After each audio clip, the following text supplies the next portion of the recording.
Periods ஆன பெண்களை நீ எதுவுமே தொடக்கூடாதுப்பா, நீ எதை தொட்டாலுமே தீட்டுதான்னு எதுக்கு சொன்னாங்கன்னு அந்த உண்மையை இந்த வீடியோ முடிஞ்சதுக்கு அப்புறம் நீங்க தெரிஞ்சுப்பீங்க.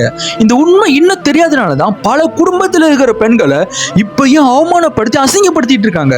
இது மேலும் நடக்கக்கூடாதுன்னா இந்த வீடியோ முடிஞ்ச அளவுக்கு எல்லாருக்கும் ஷேர் பண்ணுங்க. அப்படியே லைக் பண்ணிட்டு சப்ஸ்கிரைப் பண்ணிக்கோங்க. இவங்களை ஏன் இப்படி தீட்டுன்னு சொல்ல ஆரம்பிச்சாங்கன்னா, அந்த காலத்துல வாழ்ந்த பெண்கள் எல்லாருமே வயக்காட்டுல போய் வேலை பார்த்தாங்க.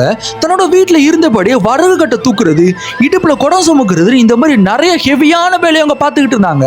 மாதவிடாய் அடைஞ்ச பெண் இந்த வேலையெல்லாம் பார்த்தா கண்டிப்பா அவங்களோட கர்ப்பப்பையில பிரச்சனை வந்துரும்னு நம்ம முன்னோர்களுக்கு எல்லாருக்கும் தெரியும். அதனால மாதவிடாய் அடைஞ்ச பெண்ணு நீங்க எந்த ஒரு வேலையும் பார்க்க வேணாம், எந்த ஒரு விஷயத்தையும் தூக்க வேணாம்னு சொல்லி தன்னோட குடும்பத்தில் இருக்கிற நபர்கள் எல்லாருமே அந்த பொண்ணை மாதவிடாய் காலம் முடிகிற வரைக்கும் நல்லா பார்த்துக்கிட்டாங்க. காலங்கள் கடந்த நூற்றாண்டுகள் மாற மாற மாதவிடாய் அடைஞ்ச பெண்களை எந்த ஒரு விஷயத்தையும் தூக்கி வேலை பார்க்க வேணாம்னு சொன்னது எந்த ஒரு விஷயத்தையும் நீ தொடவே கூடாதுன்னு மாறிடுச்சு. பீரியட்ஸ் ஆன பெண்கள் எல்லாரையுமே ஒரு அருவருப்பா அசிங்கமா பார்க்க ஆரம்பிச்சாங்க. அந்த ரத்தத்துல இருந்து நம்ம எல்லாரும் வந்திருக்கணும், அதை கூட அவங்க புரிஞ்சுக்கல. மாதவிடாய் அடைஞ்ச பெண்களை நல்லா பார்த்துக்கணும், அவங்க உடல் ஆரோக்கியமா வச்சுக்கணும்னு ஆரம்பிச்ச அந்த விஷயம் காலங்கள் மாறினதும் அது அவங்களுக்கு எதிர்ப்பாவே மாறிடுச்சு. இன்னமும் இந்த விஷயம் உங்க குடும்பத்துல நடந்துட்டு தான் இருக்கா இல்லையான்னு கமெண்ட்ல சொல்லுங்க. அப்பதான் எத்தனை பேர் இப்படி பாதிக்கப்பட்டிருக்காங்கன்னு உண்மை தெரியும். மறக்காம இந்த வீடியோவை எல்லாருக்கும் ஷேர் பண்ணிருங்க.